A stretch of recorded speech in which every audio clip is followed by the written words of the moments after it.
Buenos días, hoy mi compañera Astrid y yo le estaremos exponiendo los diferentes puntos de la autorregulación del proceso de aprendizaje. El concepto de aprendizaje. El concepto de aprendizaje es muy diverso, ya que los tipos de aprendizaje de igual manera son muy diversos, pero el resultado es el mismo, ya que el aprendizaje es el proceso de formar experiencia y adaptarla para futuras y diversas ocasiones, así como los tipos de aprendizaje. Según los expertos, existen 13 tipos de aprendizaje, los cuales son los que podemos ver aquí, que serían el aprendizaje explícito, aprendizaje cooperativo, aprendizaje memorístico, aprendizaje receptivo, aprendizaje significativo, aprendizaje implícito, aprendizaje asociativo, aprendizaje observacional, aprendizaje por descubrimiento, aprendizaje experiencial, aprendizaje emocional, aprendizaje colaborativo y aprendizaje no asociativo. Cada tipo de aprendizaje es igual de importante, cada uno cubre un área distinta del aprendizaje. Punto B. Determinación del propio estilo de aprendizaje. Este está dividido en 4. 1. Proceso de aprendizaje. El proceso de aprendizaje hace referencia a aquel proceso en que se va adquiriendo una serie de conocimientos y habilidades tras haber vivido y observado una serie de experiencias previas. El proceso de aprendizaje en los colegios e instituciones educativas como el instituto o la universidad dependen mucho de la interacción y la relación que exista entre alumno y profesor. Además, que se traslada con claridad el tema que se está exponiendo a los alumnos. 2. Sistema de presentación. Utilizando un sistema de presentación podrá mostrar documentos como presentaciones, fotos o dibujos en la pared. Un sistema de presentación suele ser la mejor forma de compartir información en una sala, como se muestran en las siguientes fotos, o como lo estoy haciendo ahora mismo en esta exposición. Además, ofrece una manera limpia y profesional de presentar documentos. 3. Inteligencias múltiples de Harner. Aquí me gustaría hablar sobre las teorías de las inteligencias múltiples. Esta teoría fue escrita en 1983 por Howard Gardner, profesor de la Universidad de Harvard. Para Howard, la inteligencia no es un conjunto unitario que agrupe diferentes capacidades específicas, sino una red de conjuntos autónomos interrelacionados entre sí. Así como hay muchos tipos de problemas más que resolver, también hay muchos tipos de inteligencias que se pueden adaptar y aplicar a la resolución de los mismos. Estos 8 tipos distintos de inteligencia son lingüístico-verbal, lógico-matemática, visoespacial, musical, corporal sinestésica, intrapersonal, interpersonal y naturalista. Así como viene representado en el dibujo de la siguiente imagen, daré un pequeño resumen de lo que se trata cada una. Lingüístico-verbal. Es la habilidad para utilizar con un dominio avanzado el lenguaje oral y escrito, así como para responder a él, por ejemplo, los políticos o oradores de prestigio. Lógico-matemática. Esta es la habilidad para el razonamiento complejo, la relación causa-efecto, la abstracción y la resolución de problemas, por ejemplo, un campeón de ajedrez o científicos. Visoespacial. Esta es la capacidad de percibir el mundo y poder crear imágenes mentales a partir de la experiencia visual, por ejemplo, la fotografía, el video, la creatividad 3D, etc. Corporal kinestésica. Esta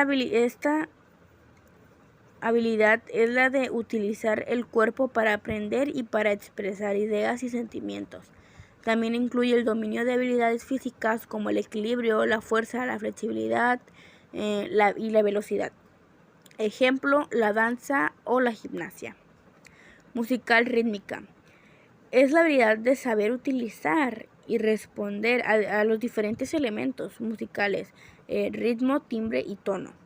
Por ejemplo, los músicos. Intrapersonal. Es la habilidad de comprenderse a sí mismo y utilizar este conocimiento para operar de manera efectiva en la vida. Por ejemplo, los psicólogos y filósofos. interpersonal. Es la habilidad de interactuar y comprender a las personas y sus relaciones. Por ejemplo, las personas solidarias, miembros de ONG, campañas de ayuda a refugiados, etc. Y por último, naturalista. Esa es la habilidad para el pensamiento científico para observar la naturaleza, identificar patrones y utilizar él de manera productiva. Por ejemplo, científicos volcados en el naturalismo y la defensa de la naturaleza. 4. Procesamiento de la información. Bueno, la idea del procesamiento de información se utiliza para aludir a una teoría desarrollada en el ámbito de la psicología por la corriente cognitivista. Se trata de una forma de analizar el funcionamiento de la mente del ser humano a partir de una analogía con el trabajo que realizan las computadoras, o más bien los ordenadores. De acuerdo a la teoría del procesamiento de información, la mente humana desarrolla una operación secuencial y sucesiva que se inicia con la percepción y la entrada de la información. Es como una etapa conocida como input. Después se va con el almacenamiento y la interpretación que permita producir una respuesta, o sea, la instancia del procesamiento en sí mismo. Y después, por último, finaliza con la salida de dicha respuesta. Concepto de fuentes de información. El concepto de fuentes de información es amplio, ya que se les denomina así a diversos documentos que contienen datos útiles para diversas situaciones. Hoy en día, las fuentes de información son algo a lo que todos podemos acceder y encontrar la información que necesitamos o buscamos para la ocasión que necesitamos. Las fuentes de información se clasifican en primarias y secundarias. Las primarias consisten en internas y externas, mientras que las secundarias consisten en internas, externas, públicas y privadas. Punto D. Reflexión del proceso de pensamiento. Este es uno de los puntos que más me llamó la atención, el cual está dividido en dos. 1. Pensamiento convergente. El pensamiento convergente es aquel que encuentra una solución lógica para enfrentar problemas de naturaleza científica. Siendo más específica, el pensamiento convergente es el que se produce en el hemisferio izquierdo del cerebro, que se caracteriza por encargarse de las funciones relacionadas con el lenguaje, la lógica y el pensamiento abstracto. Un ejemplo del pensamiento convergente sería el uso de la teoría de Pitágoras. La suma de los lados al cuadrado es igual a la hipotenusa al cuadrado. Y 2. Pensamiento divergente. A este se le puede decir tanto como pensamiento divergente o también pensamiento lateral. Bueno, este es aquel que busca resolver o solucionar un problema a través de propuestas creativas diferentes y no convencionales.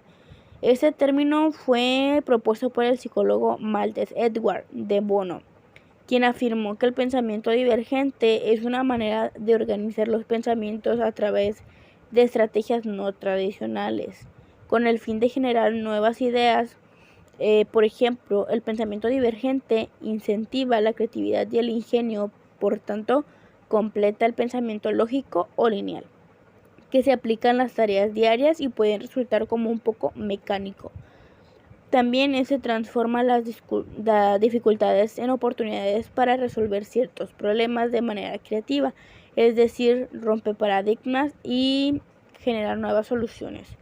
Otro ejemplo es cuando un individuo debe solucionar un problema, ya sea hacer un pastel de chocolate, pero no tiene todos los ingredientes necesarios en casa y tampoco cuenta con el tiempo para salir a comprarlos. Su cerebro comenzará a generar una cantidad de ideas no convencionales con las cuales podrá solucionar dicha situación sin dejar de ser el pastel.